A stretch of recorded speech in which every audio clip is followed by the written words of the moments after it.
Ayan, gar po to this vlog natin ngayon na nandito tayo sa Bodbod. Ayan, sa tapat ng Bodbod guys. Ayan o, Bodbod. So, ayan, meron tayong nakita dito guys. Parang familiar sa atin tong lalaki na to. Ayan. So, meron pala siyang kamit top. Ayun pala yung phase 4 pala yun pare. So, ayan. Nandito tayo sa Bodbod ngayon. Ayan o, Bodbod. Ayan guys, napakalamig dito sa seawall. Ayan, ang lakas ng hangin. Ayan. Nandito tayo guys. Ayan. So ayun, may kamit top pala siya guys. Hindi ko alam kamit top niya ba yan. Ayan. So dito tayo sa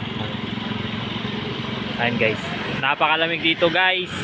Ayan, masarap tumambay dito sa seawall. Ayan. Ayan. Yung dagat guys. Ayan, may bangka dito.